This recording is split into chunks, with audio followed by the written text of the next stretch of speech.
మంచిది. దేవుని యొక్క లేఖన గ్రంథముల నుండి కొన్ని మాటలు ధ్యానం చేసుకున్నాం. ఎఫెసీయులకు రాసిన పత్రిక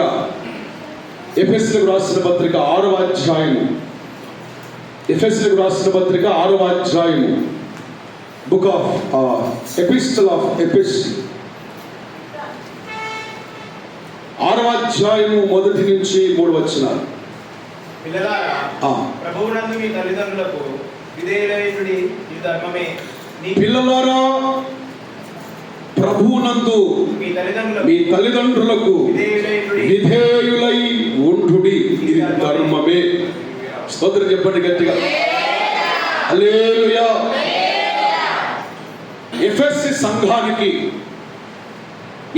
సంఘానికి భక్తుడైనటువంటి పౌలు రాస్తున్న పత్రిక. ఈ పత్రికను మీరు ఇంటికి వెళ్ళిన తర్వాత చదవండి. అమూల్యమైన మాటలు ఈ పత్రికలో పౌలు రాస్తారు. ఎఫెసు సంఘము ఆధ్యాత్మికమైన జీవితంలో ఒక ఉన్నతమైన స్థానంలో నిలబడిన సంఘము ఎఫెసు సంఘం. అనేకమైన విషయాలు, క్రీస్తును గురించిన విషయాలు ఈ పత్రికలో అపోస్తలుడైన పౌలు రాశారు. ఈ చివరి అధ్యాయము ఎంతో ప్రాముఖ్యమైనది. ఈ మొదటి భాగము పిల్లల గురించి, తల్లిదండ్రుల గురించి రాయబడింది. రెండవ భాగము అపవాదిని ఎలాగో ఎదిరించాలో రాయబడింది.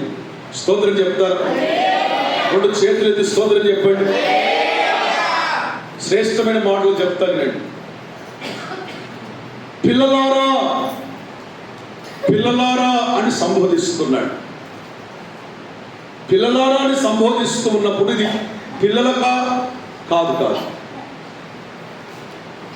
అయ్యా, ఈ వాక్యం పిల్లలకేనా? చాలా మంది ఖండత వాక్యం చెప్తారు. ఈ వాక్యం నేను అంటాను, పిల్లలు. యేసు ప్రభువు కూడా ఆయన పునరుద్ధానుడైన తర్వాత శిష్యులంతా కూడా చేపలు పట్టడానికి వెళుతారు. అప్పుడు ప్రభు ఏమంటారంటే, ప్రభు, పిల్లలారా తినడానికి మీ దగ్గర ఏమైనా ఉన్నదా? పిల్లలారా తినడానికి మీ దగ్గర ఏమైనా ఉన్నదా? ఇక్కడ పిల్లలారా అని సంబోధిస్తున్నాడు. కేవలం చిన్న పిల్లల గురించి కాదు, అందరి గురించి, నీ గురించి, నా గురించి, మనందరి గురించి ఈ వాక్యం సంబోధిస్తూ ఉన్నాడు. స్తోత్రం చెప్పండి. ప్రభువునందు మీ తల్లిదండ్రులకు మీరు విధేయులై ఉండుడి. ఈ మాట నాతో చెప్తారా మీరు అందరూ కూడా? ప్రభువునందు మీ తల్లిదండ్రులకు విధేయులై ఉండుడి. అర్థమైందని చెప్పే మాట. ఎవరికి విధేయులై ఉండాలంటే మనము కన్న తల్లిదండ్రులకు విధేయులమై ఉండాలి. ఎందుకు ఉండాలి చెప్పండి. ఇప్పుడు నాకు రెక్కలు వచ్చాయి కదా, నా కష్టం ఏదో నేను పడుతున్నాను కదా, నా తిండి ఏదో నేను సంపాదించుకుంటున్నాను కదా, ఇంకా విధేయత చూపించాలా? అవును చూపించాలి.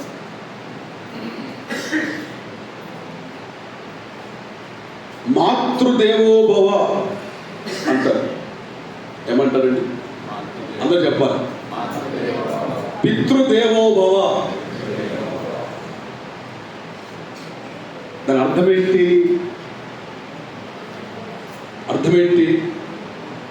తల్లి దేవుడితో సమానము, తండ్రి దేవుడితో సమానం. వాక్యములో కింది మాటల్లో ఉంటుంది, నీవు దీర్ఘాయుష్మంతుడవు కావాలి, నీవు దీర్ఘాయుష్మంతుడాలి కావాలి అంటే నీ తల్లిని, నీ తండ్రిని సన్మానించాలి. నీ తల్లిని, నీ తండ్రిని సన్మానించాలి.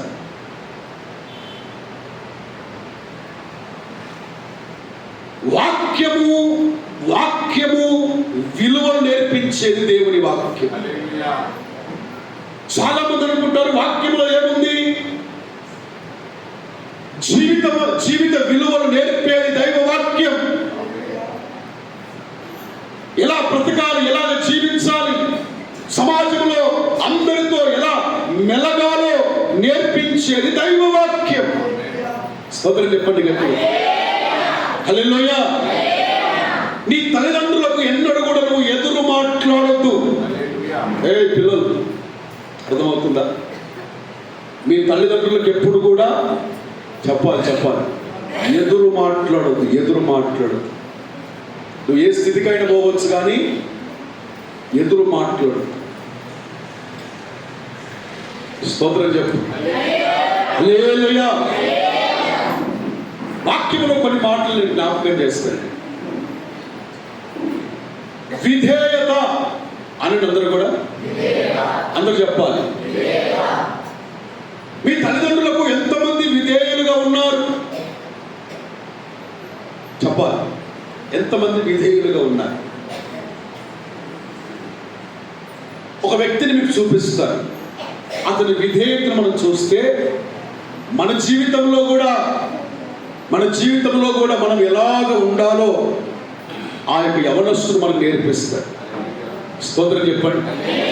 రెండు చేతులు ఎత్తి స్తోత్రం చెప్పండి గట్టిగా. హల్లెలూయా. ఆది కాండము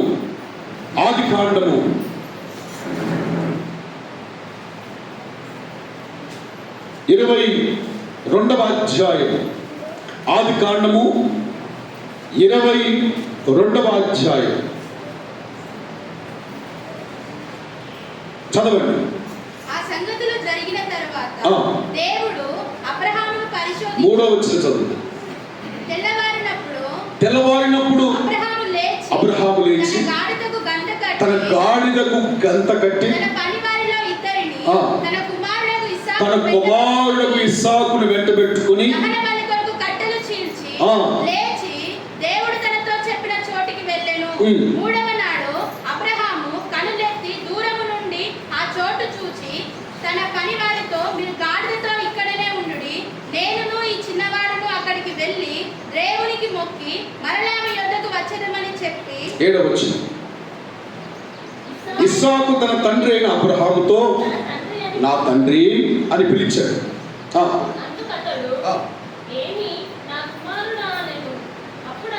నాటకం ఎప్పుడైనా చూశారు మీరు? నాటకం చూశారు ఎప్పుడైనా? ఊర్లలో నాటకం వేస్తారు చూసారా? వాక్యం చదివేటప్పుడు కూడా డ్రామాటిక్గా చదవాలి, వినేవానికి అర్థమయ్యేటట్టుగా. ఇప్పుడు ఇక్కడ వాక్యం చూడండి. ఇస్సాకు తన తండ్రి అయిన అబ్రహాముతో అంటున్నాడు, ఏమంటున్నాడు?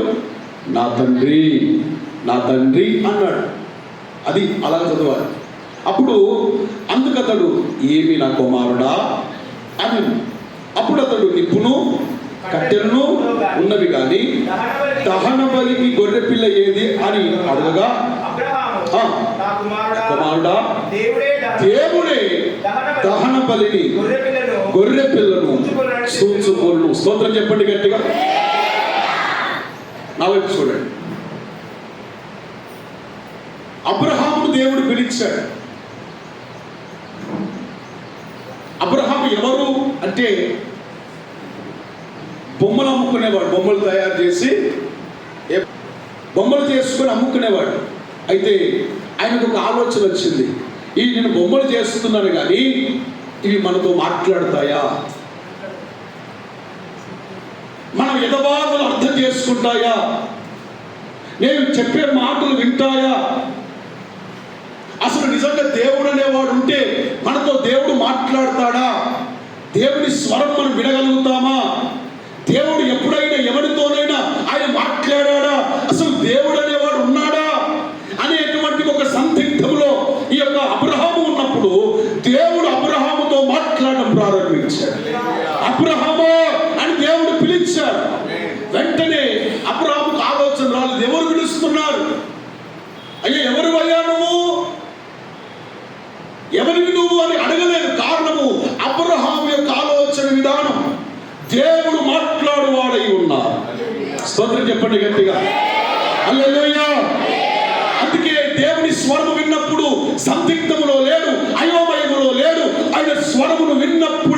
ఆయన చిత్తము తండ్రి అని తనను తాను అప్పగించుకున్నాడు. తెలియని ఒక ప్రాంతానికి వెళ్ళమని దేవుడు చెప్పాడు. ఎక్కడికి వెళ్ళాలో తెలియదు. నేను చెప్తాను, బాబు మీరు సిద్దిపేటకి వెళ్ళమంటే, సిద్దిపేటకి వెళ్ళమంటేనే 50 ఆలోచనలు. సిద్దిపేటకి ఎక్కడ పోవాలి? బస్ స్టాండ్ కాడికి పోవాలా, ఇంకేడికి పోవాలి, ఆ చౌరస్తో పోవాలా, ఈ చౌరస్తా, ఏ చౌరస్తా చెప్తే అర్థమయ్యేది. సిద్దిపేట పోమంటున్నావు, ఎక్కడ పోవాలి అని 50 అడుగుతారు ప్రశ్న. కానీ అబ్రహాముతో దేవుడు అన్నాడు, నువ్వు వెళ్ళు, నేను చూపించే దేశానికి నువ్వు వెళ్ళు. ఎక్కడికి వెళ్ళాలో తెలియదు, అక్కడే సౌకర్యాలు ఉంటాయో ఉండయో తెలియదు. మంచి ఇల్లు, మంచి సంపద, గొప్ప ఆస్తిపరుడు అబ్రహాము అన్ని విడిచిపెట్టి రమ్మన్నాడు దేవుడు. అన్ని విడిచిపెట్టి రమ్మన్నాడు. అన్ని విడిచిపెట్టి దేవుడు చూపించిన దేశానికి వెళ్ళిపోయాడు. పిలిచిన దేవుడు కంప్లీట్ చేయాలి. ఎవరైనా గట్టిగా చెప్పాలి, పిలిచిన వాడు నమ్మదగిన వాడు. స్తోత్రం చెప్పు గట్టిగా. హల్లెలూయా. ఆయన ఎన్నడూ కూడా మోసం చేసేవాడు కాదు. పిలిచాడు కదా, ఇల్లు విడిచిపెట్టరా బాబు, తండ్రిని విడిచిపెట్టు, సంపద విడిచిపెట్టి నన్ను నేను చూపించే దేశానికి రా అని దేవుడు పిలిచాడు కదా. పిలిచిన వాడుట ఎలా ఆశీర్వదించాడంటే, అక్కడ చుట్టుప్రక్కల ఉన్నటువంటి రాజులందరితో సమానంగా దేవుడు అబ్రహామును లేపాడు. స్తోత్రం చెప్పు గట్టిగా. ఒకసారి యుద్ధం వచ్చింది. యుద్ధం వస్తే రాజులే ఓడిపోయారు, రాజ్యాలు ఓడిపోయాయి. 5 రాజులతో ఒక్కడే అబ్రహాం యుద్ధం చేశాడు. అప్పటికి ముసలోడే. ఇంత పుట్టి పెరిగిన 300 మంది పనివారు ఉన్నారట. యుద్ధం చేసేవాళ్ళు కాదు, వాళ్ళు పనివారు. ఇంట పుట్టిన వాళ్ళే 300 మంది పనివాళ్ళు ఉంటే, ఆ పనివాళ్ళు తీసుకొని ఇదిగో లోతు యొక్క ఆస్తిని పట్టుకొని వెళ్ళిపోయాట శత్రువులు.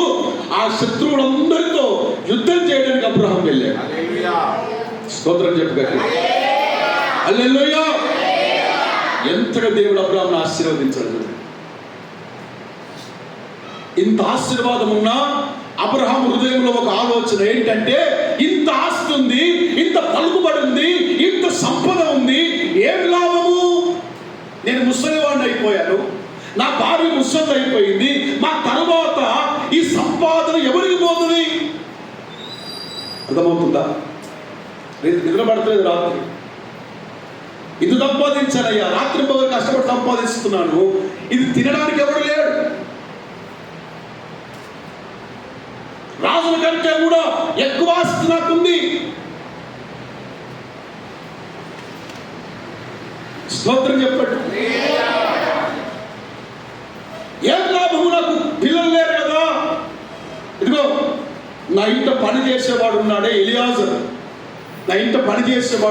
ఎలియాజర్, ఈ ఎలియాజరును నేను దత్తత తీసుకొని వానికి ఆస్తి ఇచ్చేస్తాను.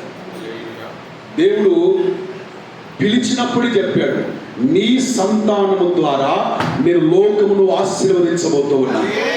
స్తోత్రం చెప్పు గట్టిగా. నీ సంతానము ద్వారా లోకము దీవించబడబోతుంది. ఎలియాజరు కాదు నీ వారసుడు, నీ గర్భములో నుండే ఇదిగో వాగ్దాన పుత్రుడు రాబోతూ ఉన్నాడు. నీ గర్భములో నుండే నేను పిలిచిన వాడు రాబోతూ ఉన్నాడు. నా ఉద్దేశములు, నా యొక్క వాగ్దానములు నెరవేర్చేటువంటి వాగ్దాన పుత్రుడు నీ గర్భములో నుండే వస్తాడు. ఎవరినో దత్తత తీసుకోవాల్సిన అవసరం లేదు. బాధపడక అబ్రహాము, పిలిచాను కదా, వాగ్దానం ఇచ్చాను కదా, నీ గర్భములో నుండి వస్తాడు. ఆమేన్. అబ్రహాం అంటాడు, అయ్యా ఇప్పటికే నాకు 100 సంవత్సరాలు అయిపోయింది, శారముకు 90 సంవత్సరాలు, ఆల్రెడీ గర్భం ఉడికిపోయింది. స్తోత్రం చెప్పండి. గర్భం ఏమైపోయిందట? గర్భము ఉడికిపోయింది, పిల్లలు కనే శక్తి లేదు. ఆ 90 సంవత్సరాల వయసులో కూడా దేవుడు శారమ్మ పిల్లలను కనే శక్తిని దేవుడు ఇచ్చాడు. చప్పట్లు కొట్టి స్తోత్రం చెప్పు. ఆమేన్. ఆ మాట చదవండి, బ్రహ్మాండమైన మాట చదవండి. ఏప్రిల్కు రాసిన పత్రిక 11వ అధ్యాయంలో ఆ మాట నుండి చదవండి. ఏప్రిల్కు రాసిన పత్రిక 11వ అధ్యాయం.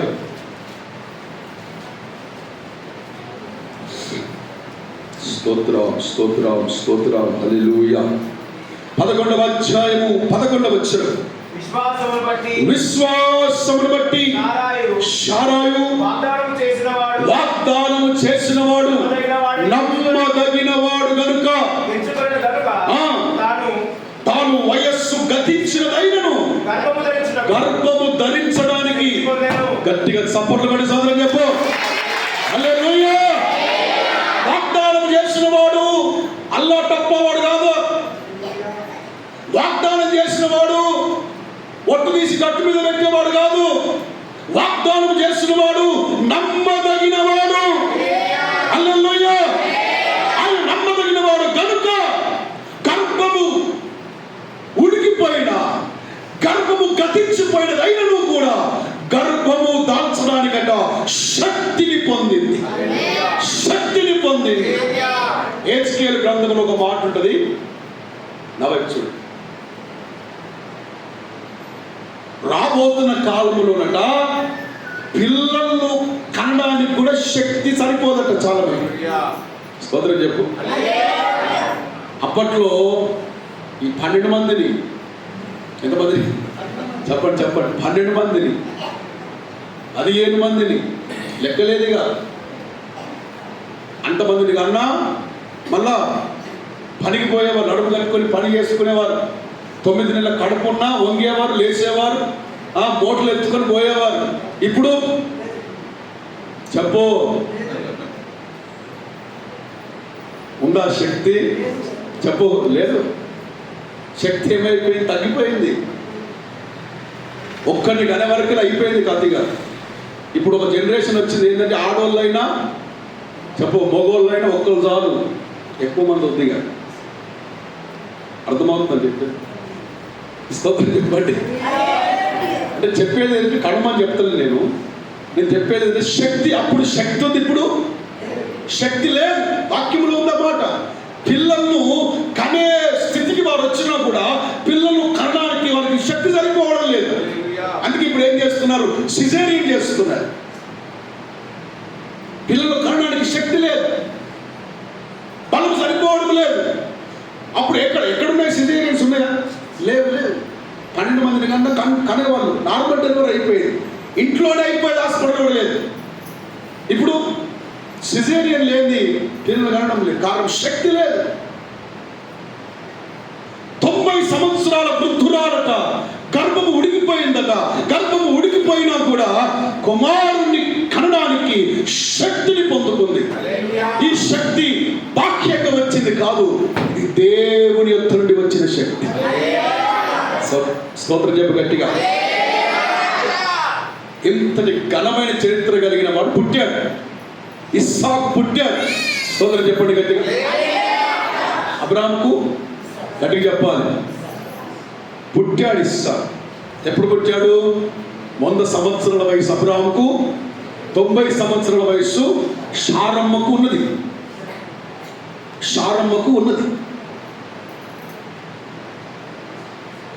దేవుడు ఇస్సాకును వాగ్దాన పుత్రుని ఇచ్చాడు. లేక పుడితే ఎట్లా చూసుకుంటారు పిల్లల్ని? చెప్పరే. అసలు కాలు కింద వెళ్ళనిస్తారా? ఎవరికైనా ఎత్తుకొని ఇస్తారా? స్తోత్రం చెప్పండి గట్టిగా. అసలు దగ్గరగా రానిస్తా ముట్టుకో మార్చిపోతారు. ముట్టుకోరు. దూరం ఉండి మాస్క్ పెట్టుకున్నావా? చేతులకు హ్యాండ్ వాష్ పెట్టుకున్నావా? శానిటైజర్ తీసుకో. దూరం. పిల్లలు ముట్టుకుంటే పింపుల్స్ వస్తాయి చిన్న పిల్లలు. Don't touch. అదే దూరం. బ్యాక్టీరియా అంతా ఎఫెక్ట్ అయింది. దూరం. మీకంటే ఇంకెక్కువ చేశాడు అప్పుడు. మీకంటే ఇంకెక్కువ. అబ్రాహాముగా కొడుకుని విడిచిపెడుతున్నాడుగా, కొడుకుని ఎత్తుకుంటున్నాడు, లాడిస్తున్నాడు. దేవుడు చూస్తున్నాడు. చూసి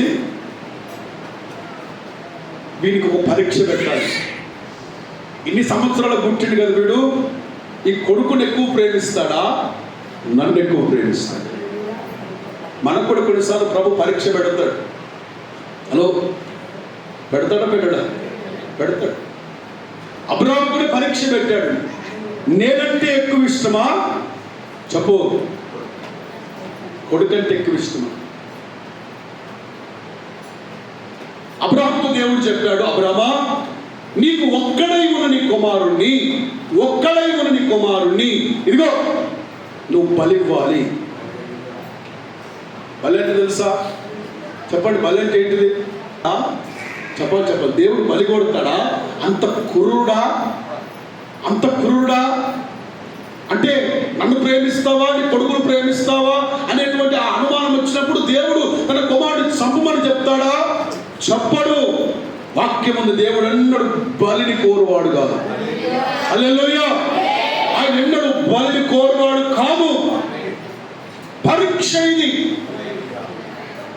కుమారుడు తీసుకున్నాడు, కట్టెలు తీసుకున్నాడు, ఇద్దరు పని వాళ్ళు తీసుకున్నాడు, గాడిద మీద కట్టెలు పెట్టి 3 దినములు ప్రయాణం చేశారు. స్తోత్రం చెప్పు గట్టిగా. ఎన్ని దినాలు ప్రయాణం చేశారండి? 3 దినములు ప్రయాణం చేసి అడుగుతున్నాను, 3 దినముల్లో ఎప్పుడైనా ఒక్కసారైనా వెనక్కు పోదాము అని అనిపించొచ్చా? అనిపించలేదంటారా? చెప్పండి. మనకైతే అనిపిస్తుండే. ఈయన కాకపోతే ఇంకొక ఆయన ఎంతమంది లేరు మనకు? హలో, స్తోత్రం చెప్పు.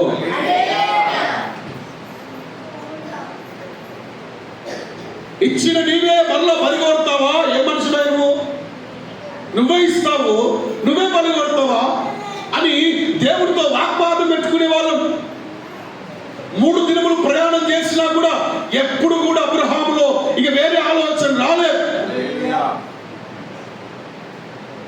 దేవుడు చూపించిన పర్వతము దగ్గరికి వారు వెళ్ళారు. దేవుడు చూపించిన పర్వతము దగ్గరికి వారు వెళ్ళి ఇద్దరు పని వాళ్ళతో చెప్పారు, మేమిద్దరము మీదికి వెళ్ళి దేవుణ్ణి పూజించి వస్తాము, మీరు ఇక్కడే ఉండండి. స్తోత్రం చెప్పు గట్టిగా. హల్లెలూయా. దాని అర్థం ఏంటి? నేను వెళ్ళొస్తానన్నాడా, మేము వెళ్ళొస్తామన్నాడా? మేము వెళ్ళి వస్తాం. కుమారుడు తీసుకున్నాడు, కట్టెలు మోస్తున్నాడు, కొడుకు కట్టెలు మోస్తున్నాడు. దాని అర్థం చేసుకోండి. ఒక వ్యక్తి కట్టెలు ఎప్పుడు మోస్తారంటే చిన్న పిల్లవాడు మోయరు, కట్టెలు మోస్తారా? చెప్పు. కట్టెలు మోస్తారా? చిన్న బాబు ఉన్నాడు, ఏం పేరు నీ పేరు? భువనేశ్వర్ ఉన్నాడు. వీడికి కట్టెలు మోపెడితే మోస్తాడా వాడు? ఒక దహన బలి కొరకు ఎన్ని కట్టెలు కావాలి? చిన్న పుల్లలు, ఒక 5-6 పుల్లలు ఏర్పడి సరిపోతాయా? సరిపోవు. దొడ్డు కట్టెలు కావాలి, మంచిగా ఎండిన కట్టెలు కావాలి. ఒక మూటగా అంత మోయాలంటే వాడు యవనస్తుడై ఉండాలి. పండితులు చెప్తున్నారు, వాడు 17-18 సంవత్సరాల యవనస్తుడు ఇస్సాకు. అందుకే అంత బరువు కూడా భుజం మీద వేసుకొని హలో పర్వతం ఎక్కుతున్నాడు. ఏమైనా గుర్తొస్తుందా మీకు? ఏమైనా గుర్తొస్తుందా? 2000 సంవత్సరాల క్రితము ఒక వ్యక్తి భారమైన సిలువనెత్తుకొని అదే పర్వతాన్ని ఎక్కుతున్నాడు. హల్లెలూయా. అదే పర్వతాన్ని ఎక్కుతున్నాడు, భారమైన సిలువనెత్తుకొని ఎక్కుతున్నాడు. అబ్రహాం అడుగుతున్నాడు ఇస్సాకు, నాయనా కట్టెలున్నాయి, కత్తుంది, నిప్పుంది, ఇదిగో దహన బలికి గొర్రె పిల్ల ఏది? ఇస్సాకు తెలవకుండానే వెళ్ళిపోతున్నాడు. అబ్రహాం అంటాడు, దేవుడు చూసుకుంటాడు బిడ్డ, దేవుడు చూసుకుంటాడు. కానీ ఇదిగో 2000 సంవత్సరాల క్రితం యేసు ప్రభువు వారు తాను తెలిసి పర్వతాన్ని ఎక్కుతున్నాడు. హల్లెలూయా. హల్లెలూయా. సర్వ మానవాళి పాప పరిహారార్థమై తండ్రి తన ఏకైక కుమారుణ్ణి ఈ లోకానికి పంపించి ఉన్నాడు. సర్వ మానవాళి పక్షమున, లోకములో ఉన్నటువంటి ప్రతి వారి పక్షమున ఆయన చావడానికి ఈ లోకానికి పంపబడ్డాడు. తన బరువును మోసుకొని వెళుతున్నాడు. ఆ బరువైన సిలువను మోసుకొని పర్వతాన్ని ఎక్కుతున్నాడు. ఆయన ఆ గొల్గోతు కొండను ఎక్కుతున్నాడు. ఇస్సాకు తెలియదు కానీ మోసుకొని వెళ్ళిపోతున్నాడు. కానీ యేసయ్యకు తెలుసు, యేసయ్యకు తెలుసు తను మరణించబోతున్నాడని తెలుసు, తను సిలువలో వేలాడబోతున్నాడని యేసయ్యకు తెలుసు. ఆ భారమైన సిలువ ఎత్తుకొని యేసయ్య వెళుతూ ఉన్నాడు. పర్వతం ఎక్కారు. ఆ పర్వతం మీద రాళ్ళు పేర్చారు. ఇస్సాకు కూడా ఆ రాళ్ళు పేరుస్తున్నాడు. అప్పటికే అబ్రహాముకు ఎంత ఉండొచ్చునా తెలిసి 17 సంవత్సరాలు అంటే ఒక 117 సంవత్సరాల వయసు ఉండొచ్చు. అంత ముసలాడు ఏమైనా పని చేస్తున్నాడు? చేయలేడు. రాళ్ళన్నీ పేర్చాడు, బలిపీఠాన్ని కట్టాడు, కట్టెలన్నీ పేర్చాడు. మరలు అడుగుతున్నాడు, నాయనా ఇదిగో రాళ్ళు కట్టాం మనం, కట్టెలు పేర్చాం మనం, తాడుంది, కట్టెలున్నాయి, నిప్పుంది, కత్తుంది, మరి దహన బలి ఏది?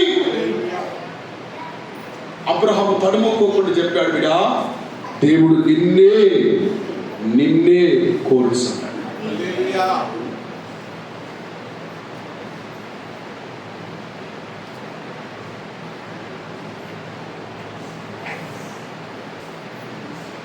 యవనస్తుడు తండ్రి అంటున్నాడు, ఇలా దేవుడు నిన్నే కోరుతున్నాడు. వెంటనే ఇస్సాకు హృదయంతరంగంలో వచ్చిన మాట ఏంటి తెలుసా? నాయనా తండ్రి నన్ను కోరుకుంటే నేను దహన బలిగా చావడానికి సిద్ధముగా ఉన్నాను. సపోర్ట్ కొట్టి స్తోత్రం చెప్పి దేవునికి హల్లెలూయా, హల్లెలూయా. ఎంత విధేయత, ఎంత విధేయత! ఎవడండి చావడానికి సిద్ధపడతాడు? బలిపీఠం మీద అలాగ పండుకున్నాడు ఇస్సాకు. ఒక నూకు, ఒక్క నెట్టు నెట్టి కిందికి దిగిపోవచ్చు ఇస్సాకు. కానీ ఇస్సాకు హృదయం తరంగంలో తన తండ్రికి లోబడ్డాడు. తన తండ్రికి లోబడడం మాత్రమే కాదు, పరమ తండ్రికి కూడా లోబడుతున్నాడు. హల్లెలూయా. విధేయత అంటే ఏంటంటే ఇది విధేయత. చివరి క్షణము వరకు కూడా తండ్రికి లోబడి ఉన్నాడు ఇస్సాకు. హల్లెలూయా. చివరి క్షణము వరకు కూడా. నేను అంటాను, ఇది ఎలా పడితే అలా వచ్చేటువంటి గుణము కాదు, ఇది భక్తిలో పెరిగిన బిడ్డలకు ఉండే గుణం ఇది. పిల్లలు పెంచే విధానం ఏంటంటే భక్తిలో పెంచితే ఒక్క మాటను పలుకుతే దాన్ని కట్టుబడి ఉంటారు. స్తోత్రం చెప్పు గట్టిగా. హల్లెలూయా, హల్లెలూయా. అట్టి విధంగా దేవుడు మన కుటుంబాలను కట్టునుగాక. తల్లిదండ్రులుగా మీ పిల్లలకు మీరు దేవుని భక్తిని మీరు నేర్పించండి. ఇస్సాకు అంత విధేయత ఎలాగొచ్చింది? అబ్రహాము వల్ల. అబ్రహాము మాటికి మాట మార్చేవాడు కాదు. ఆయన స్ట్రిక్ట్గా ఉండేవాడు, భక్తిగా ఉండేవాడు, దేవుడి కొరకు ఏదైనా చేయడానికి సంసిద్ధం కలిగేవాడు. అందుకే ఆ తండ్రిని ఇదిగో 17 సంవత్సరాల నుంచి చూస్తూ పెరిగాడు కదా. నా తండ్రి ఎన్నడూ కూడా ఆయన కీడు చేసేవాడు కాదు. నా తండ్రి ఎన్నడూ కూడా ఆయన ఏదో నాకు కనబడింది, ఏదో దయ్యము కనిపించిందని దయ్యపు ఆత్మ కలిగిన వాడు కాదు. నా తండ్రి దేవుడితో డైరెక్ట్ గా మాట్లాడే అనుభవం కలిగిన వాడు. నా తండ్రి ఏదైనా చేస్తూ ఉండంటే అది దేవుని యొద్ద నుండి వస్తేనే చేస్తాడు, ఆయన సొంతంగా చేయడు. నా తండ్రి మనస్సు అది. నా తండ్రి దేవుడితో మాట్లాడకుండా అడుగు కూడా ముందుకెయ్యడు. ఈ 3 దినముల ప్రయాణం ఈ ఎత్తైన పర్వతం ఎక్కాడంటే నా తండ్రితో దేవుడు మాట్లాడాడు. ఆ దేవునికి నేను లోపడాలి, ఆ దేవునికి నేను విధేయుని కావాలి అని పడుకున్నాడు. కాళ్ళు చేతులు కట్టబడ్డాయి, పడుకున్నాడు. అబ్రహాము కత్తి తీసి 2గా నరకడానికి కత్తి తీసి చంపబోతున్నాడు. ఇక్కడ ఇంకొక విశ్వాసాన్ని చెప్తానండి. అబ్రహాము విశ్వాసం ఏంటి తెలుసా? నా కొడుకును కట్టేసినప్పుడు దేవుడు వచ్చి ఆగో అంటాడా? అది కాదు అబ్రహాం విశ్వాసం. లేక కత్తి లేపి నా కొడుకుని చంపడానికి కత్తి లేపినప్పుడు అబ్రహాం ఆగో అని ఆపుతాడా? అది కాదు అబ్రహాం విశ్వాసం.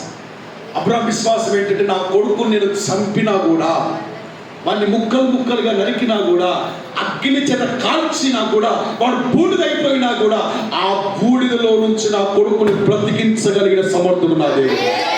హల్లెలూయా!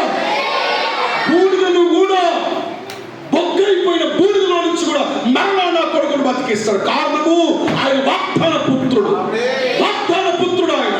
ఆయన వాగ్దానం ఎన్నడూ మారదు. హల్లెలూయా! నా తండ్రి చెప్పాడు, నీ కుమారుని ద్వారా లోకాన్ని దీవిస్తా. ఇప్పుడు వీడే చనిపోతే దీవెన ఏమైపోతుంది? వాగ్దానం ఏమైపోతుంది? నా దేవుడు అలాగే చేయడు. ఒకవేళ నేను వాడిని బలించినా కూడా, వాడిని కాల్చినా కూడా, వాడు బూడిద అయిపోయినా కూడా ఆ బూడిదలో నుంచి మరలా నా కొడుకును బ్రతికించగలిగే. ఏప్రిల్ రాసిన పత్రిక 11వ అధ్యాయం 17, 18, 19 వచనాలు ఈ మాటలు ఉన్నాయి. ఏప్రిల్ రాసిన పత్రిక 11వ అధ్యాయం 17, 18, 19 చదవండి.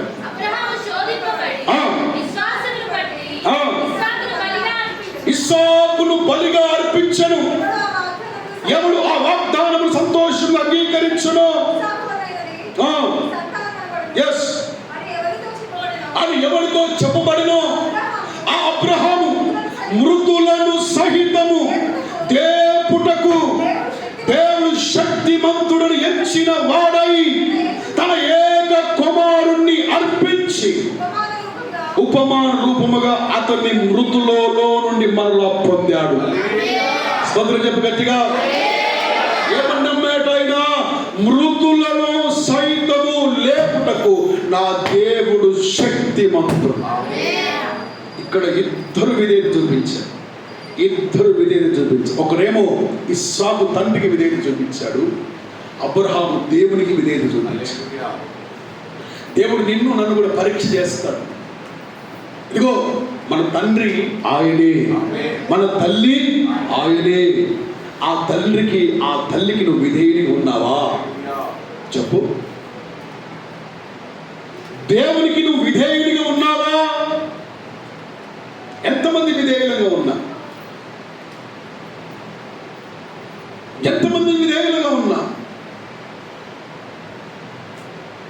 ఆ కత్తి లేపి కుమారుడిని చంపడానికి కత్తి లేపినప్పుడు ఇదిగో దేవుని దూత వచ్చి అంటుంది, అబ్రామా ఆగు, నీ ఒక్కడై ఉన్న నీ కుమారుని బలివ్వడానికి వెనుదీయలేదు కనుక ఎందు నిమిత్తము నీవు నాకు భయపడువాడవని నాకు తెలుసు.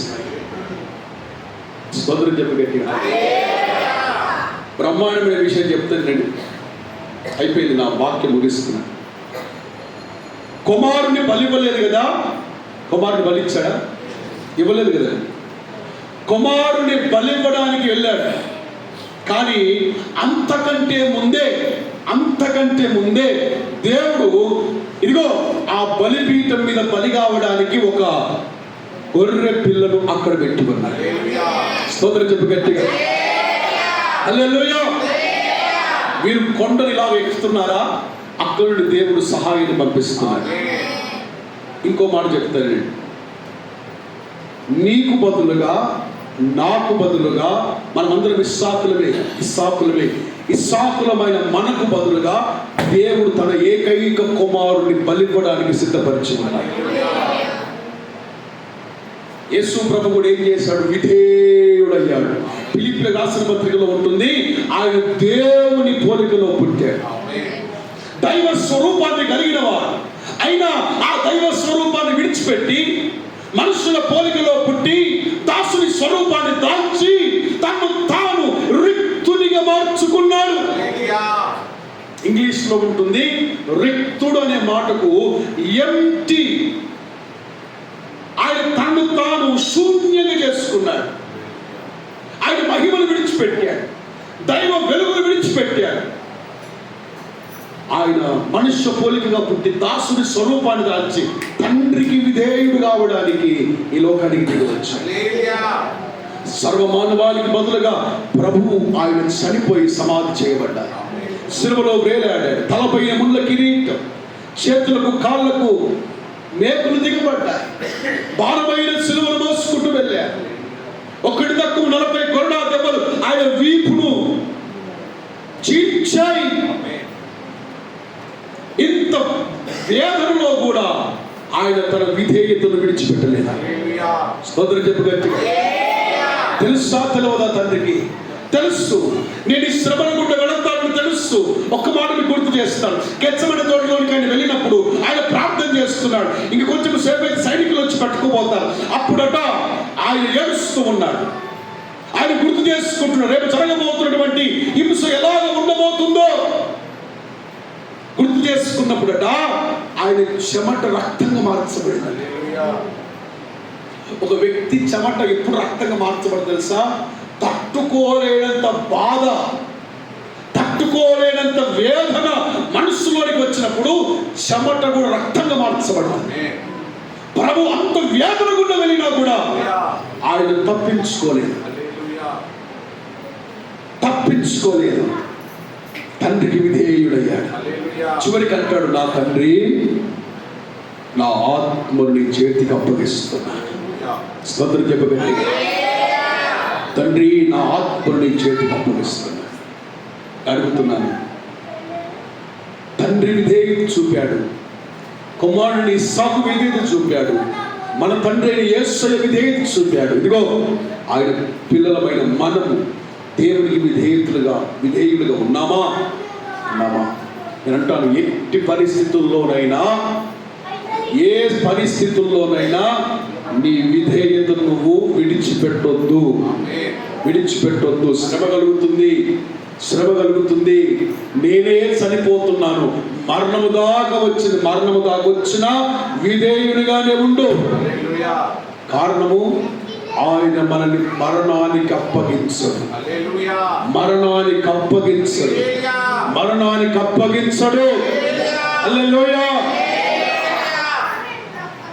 ఇస్సాకును మరలా బ్రతికించినట్లుగా ఇదిగో ఈ ఉదయకాలం విధేయులైన మీ అందరినీ మరలా బ్రతికించునుగాక, మరలా స్వస్థపరచునుగాక, మరలా మిమ్మల్ని స్థిరపరచునుగాక. హల్లెలూయా, హల్లెలూయా. ప్రార్థన చేసుకున్నాము, మోకరించినందుకు స్తోత్రం.